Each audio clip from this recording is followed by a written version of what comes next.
Après avoir gagné une médaille d'argent olympique et inséré Tony Parker à l'effectif, tous les feux semblent au vert pour l'équipe de France pour s'imposer comme l'une des meilleures nations de basket dans les années 2000. Mais tout ne va pas être si simple. La prochaine compétition internationale est l'Euro 2001 en Turquie. La France vient de changer de sélectionneur. Jean-Pierre de Vincenzi laisse sa place à Alain Weiss. Ce changement n'est pas anodin. Le groupe sort d'une médaille olympique, alors pourquoi changer de sélectionneur? La réponse, on peut la trouver grâce à Antoine Rigaudot. Le Français était meilleur marqueur de l'équipe pour les JO 2000, mais quelques jours avant le début de l'Euro 2001, il prend sa retraite internationale à seulement 29 ans, évoquant une usure mentale et physique. On comprend alors que le joueur dénonce le mode de fonctionnement de la sélection. Si l'équipe joue bien, le collectif n'est pas soudé. De nombreuses tensions sont palpables, ce qui vient faire écho à l'affaire des chaussettes hautes de Tariq Abdelouad 2 ans plus tôt.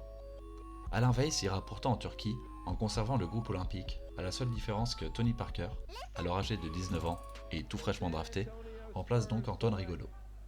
L'équipe de France n'effectue pas un gros tournoi. Elle est éliminée en quart de finale par l'Allemagne d'un Dirk Nowitzki, meilleur marqueur du tournoi, avec une pointe à 43 points contre l'Espagne. Les Français finiront 6e de tournoi, ce qui ne permet pas à la France de disputer les championnats du monde de 2002 qui se déroulent aux États-Unis. C'est alors en 2003 que l'équipe de France retrouve la compétition internationale avec l'Eurobasket en Suède. L'objectif de l'équipe de France est simple, le titre. Le collectif français n'a jamais représenté une telle menace physique. Des choix forts ont été faits par le sélectionneur. Premièrement, Tariq Abdelouad est rappelé après 3 ans sans sélection. De plus, c'est la génération Parker, la génération qui a remporté l'Euro Junior à Zadar en 2000, qui est progressivement intégrée à l'effectif avec l'arrivée de Boris Dio et Ronny Turiaf. Mais d'autres jeunes se font également leur place, comme Florent Pietrus. L'équipe respire la NBA. Tariq Abdelouad et Jérôme Moiseau foulent les parquets américains depuis plusieurs années. Boris Dio vient d'être drafté et Tony Parker sort d'une saison champion NBA. Après un premier tour conclu par 3 victoires en 3 matchs, les Français gagnent leur confrontation face à la Russie en quart de finale. C'est alors une demi-finale France-Lituanie qui s'annonce. Les deux sélections font figure de favoris dans le tournoi et le match est serré de la première à la dernière minute. Le jeune Tony Parker est très en vue dans le match.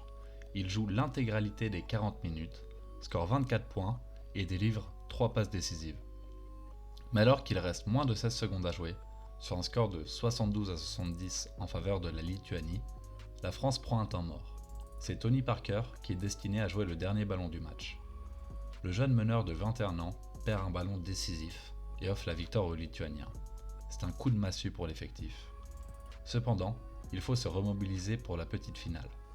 En effet, remporter la 3e place est significatif de qualification pour les JO de 2004 à Athènes. Alors que la Lituanie remporte le titre face à l'Espagne, la France s'oppose à l'Italie. Les deux équipes sont déjà affrontées en poule. Les Français avaient remporté le match sur le large score de 85 à 52 et sont largement favoris du match. Pourtant, l'équipe est touchée par la défaite en demi-finale et elle encaisse un run de 23-1 durant la première mi-temps. À la sortie du vestiaire, les Français inversent la dynamique. Ils reviennent au score et à 2 minutes de la fin, Tony Parker permet à la France de passer devant dans le match. On s'apprête à vivre 2 dernières minutes totalement intenses.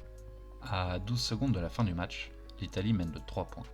Le match semble mal engagé pour les Bleus, mais une faute sur Tony Parker permet d'arrêter rapidement le chrono. Le Français convertit un seul de ses lancers. Dans la foulée, la défense française déstabilise la remise en jeu italienne et récupère une balle de match inespérée. Naturellement, Tony Parker joue le dernier ballon, et cette fois-ci, il ne le perd pas. Il se trouve un accès jusqu'au cercle, mais rate son layup. C'est la fin du match. Les Italiens exultent, les Français doutent. Les attentes de titre sont loin, et les 2 dernières défaites marquent les esprits. Il n'y aura pas de JO à Athènes pour l'équipe de France. Doit-on reprocher à Tony Parker d'avoir gâché par 2 fois les fins de match? La réponse est non.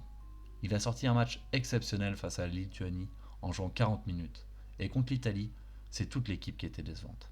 C'est vrai qu'en shootant à 3 sur 24 à 3 points, il est difficile de gagner un match.